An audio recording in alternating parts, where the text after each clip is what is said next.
This is in studio from Simply Timeless. I'm Jay Daniels. Thanks for joining us today. For vocalist Lizzie Thomas, music has always been a part of her life, and she continues to deepen her love of the Great American Songbook with her latest release, New Sounds from the Jazz Age. It features songs from composers like Cole Porter, Ray Noble, and Bernice Petkere. Lizzie shares some of her thoughts on the album, along with the childhood inspirations she received from the piano. Here's Lizzie Thomas. It was kind of a divine touch. None of my family are musicians. My mom's best friend played piano, and she was quite good. And when we would go visit her, this is when I was 6, 7, when we would go visit her, I would always sit down at the piano and play with her and urge her to teach me things. And it was at that point where she said, she's got quite a talent here. I started asking for a piano when I was 5, 6 years old, and started saying, hey, I want to play piano. And my mom was kind of like, where is she getting this from? Piano is quite an expensive play toy for your child to say they want, and then to decide, oh, no, I don't really want to do that. But I did get a piano and started playing taking lessons and started playing and fell in love with not only the learning of it, but also the ability to really, it was my friend when I was, bored or lonely or sad, or that was the place I went to really express myself at the piano. I studied classically from 7 years old until about 15, 16. And that's when the transition really began, where I completely focused on moving into voice and taking vocal lessons and really studying voice. I still play piano. I use it as an instrument to learn songs and to keep up my improvisation, to keep up my vocal health and ability and technique. I play classically, and I started last year actually taking lessons again, because it just is really this place of safety and like my little sanctuary where I can play Mozart and Beethoven and Chopin, and just gives me great joy. I love the romantics as well. Piano has always been a really great source of inspiration for me. And you also, from the age of around 12, you also studied at the clarinet as a reed player. Yes, I did. I love the clarinet. That's one of those instruments I still wish I played. I'd love to be on stage and open up a song, singing, and then move to playing clarinet. It's such a joyous instrument. The strings were never besides the piano, but it's more, the piano is the piano. I really, in graduate school, studied music education, and so I was able to pick up all the reed instruments, all the brass instruments. And so the string instruments were, for some reason, that I didn't connect with them. But trombone, I loved playing trombone. But yes, I did play clarinet for about 5 years, all during middle school. I was in school band. And then, I was one of those girls where, unfortunately, peer pressure of it wasn't cool to be in the band. I've heard that story before. Yeah, it took over. And so that's when I really said goodbye to the clarinet and focused purely on voice. And was still taking classical lessons on piano. But, the first time I sang, I was 12, and I was petrified. It was at a choral concert. I was in show choir, and so I had a solo. I step out on the theater stage. I have the big bright light in front of me, and I'm thinking, I don't know if I can do this. Wow. The moment I start singing, it's like everything just melted away. And time stood still. I was just in the moment. And at that moment, I said to myself, wow, I want more of this. I want to live in this world where I'm singing. Whatever just happened, I want more of this. And I think that's what really turned me on to being able to communicate as a vocalist. Then I have my other story of how the American Songbook and why jazz, that was also a big moment in my life. But, singing still gives me the ability to really challenge myself, in the land of jazz, the improvisational aspect, and then approaching a tune. And, I love jazz because I will never sing the song the same way the rest of my life. I can sing the same song for the rest of my life, and it will never sound the same. I'll always bring a different aspect of my life to it. I'll always be able to dig deeper with what I'm bringing and what I want to say to that song. You have, of course, been impacted by many jazz artists, but especially by Billie Holiday. What made you fall in love with her style? When I went to music school in Nashville, I went to Belmont University, and as a vocalist, the first year you studied only classically. So I studied opera, I sang in all different languages. It was a really a great introduction to learning how to breathe and, just simply the voice as an instrument, learning how to create that relationship. So when I entered into my second year, I was given the ability, okay, what style do you want to do? Do you want to do folk music, country music? Do you want to do rock, heavy metal, jazz? And one of the reasons I went to Belmont University is because there was a great jazz teacher there by the name of Sandra Dudley. And so I was very eager to get into my jazz study. A part of jazz studies really is listening. And, I had been brought up in a small town. I was not brought up with a musician family. So I hadn't heard a lot of the great jazz vocalists. I had heard, what was on the radio sometimes, and then, things that I ran across. So when I first heard Billie Holiday, I was taken aback. I was really moved by her sound. I didn't know whether to laugh or cry. I had all of these different kinds of emotions because I never heard anything like it, Jay. I've never heard anyone sing that way. And I can be a bit of an obsessive person, which I think is a positive thing as a musician. So I decided I want to understand what this woman is singing about, why she sounds this way, and where she comes from. So I devoted myself to listening to Billie Holiday for a year and really tried to protect my ears that I wouldn't listen to anything else. I just wanted to understand. I read books about her. I learned all the musicians she played with.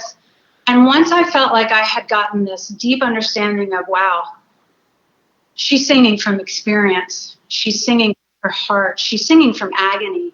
She's singing from a place of lack, and she's turning it into great richness. She's really able to embody what she's communicating through song.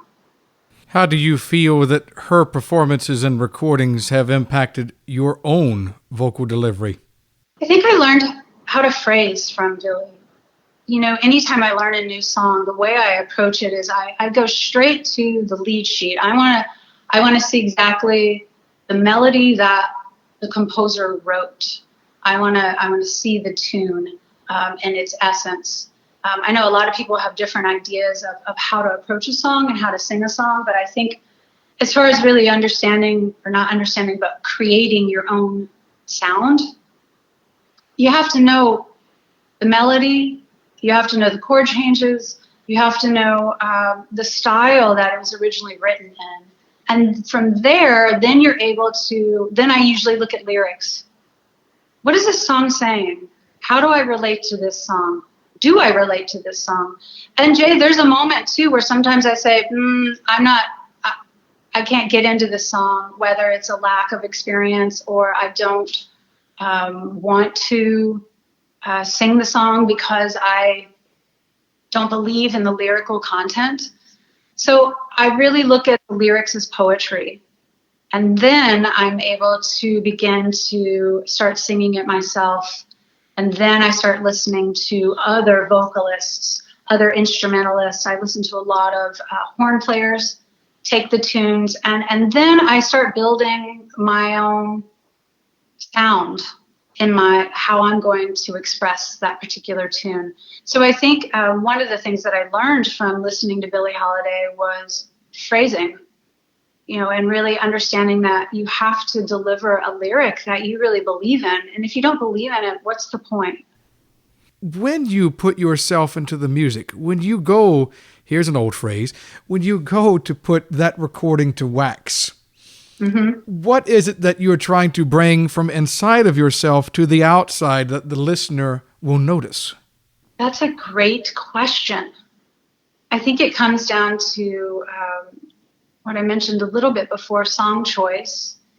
Once you choose a tune that you really feel like speaks to yourself or speaks to something that you want to talk about or want to express, I think that there's a path on when it really gets inside of you, when it really becomes less of the page of paper with the notes on it, and it becomes really, truly your message, your communication. When I went into the studio and I chose these songs, I chose the songs specifically based around what brings me joy, what songs do I love, which composers. I have a great love affair with Cole Porter and George Gershwin and Ira, and you can certainly see that and hear that on my album. But I think something happens, and I think this is what you're getting at, something happens when you really start to embody the song, not only just record it, but you play it on gigs, you play it in different styles. It becomes a kind of a part of your heartbeat. And so I think that takes time, but I also think it takes someone who's really committed to do the work, and someone who has a great love and joy in, and also a fearlessness in not being afraid to really dive in deep and look at the song as a path to self-discovery, as a path to diving deeper into expression. And also, one thing I think is really important is the American Songbook was written, 80 to 100 years ago, and it's still incredibly relevant.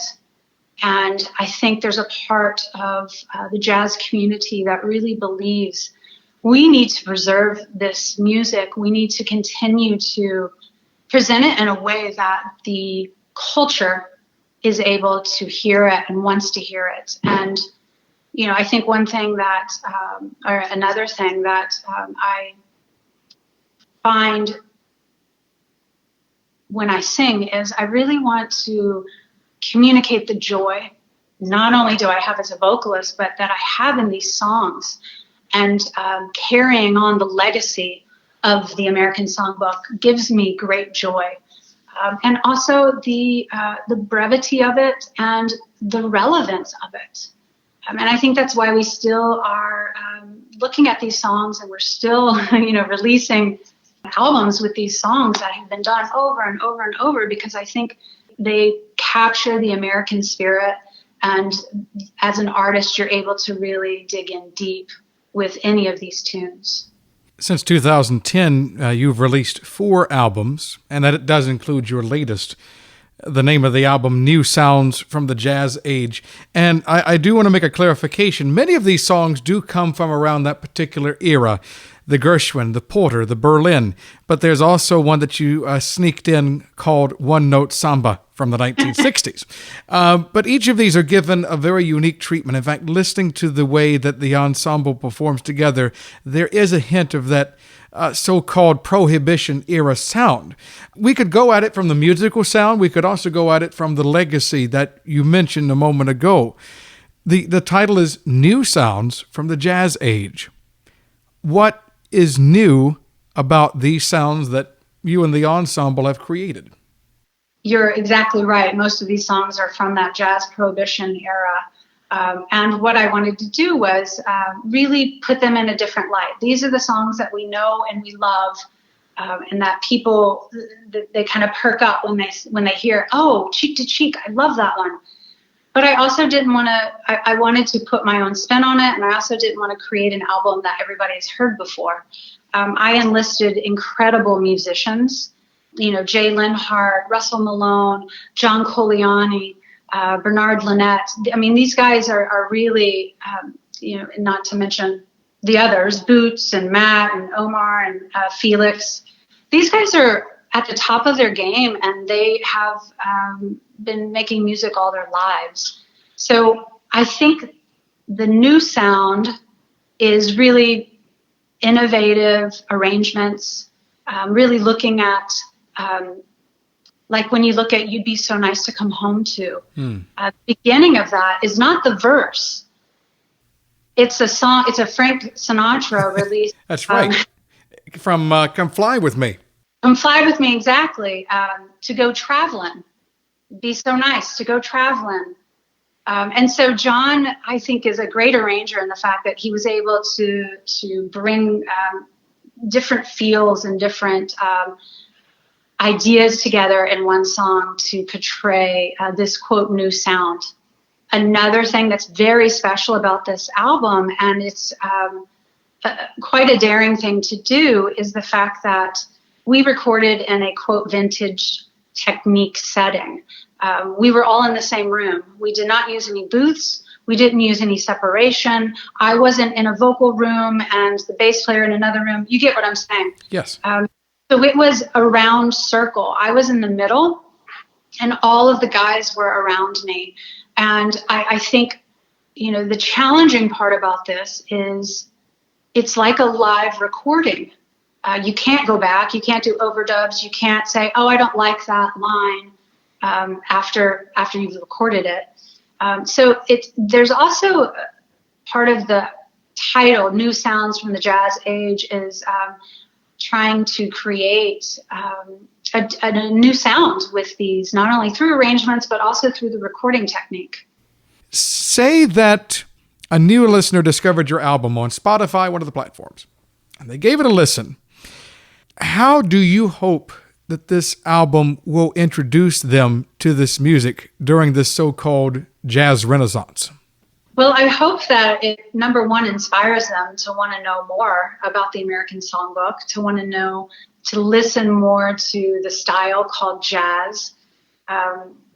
I hope that it gives them a sense of peace, a sense of joy, a sense of comfort, and then to realize, wait a minute, these songs were written in 1930, 1940. What is this? It's kind of like when I first was introduced to the American Songbook. It was when I listened to Linda Ronstadt's What's New album when Nelson Riddle did the arrangements. I had this experience, and I hope that people listening to my album have the same experience. What is this? Where do these songs come from? I don't know what this sound is. I must have more. I want to know more. So I hope that's how people respond, and then are able to dive into more of the the classic jazz singers.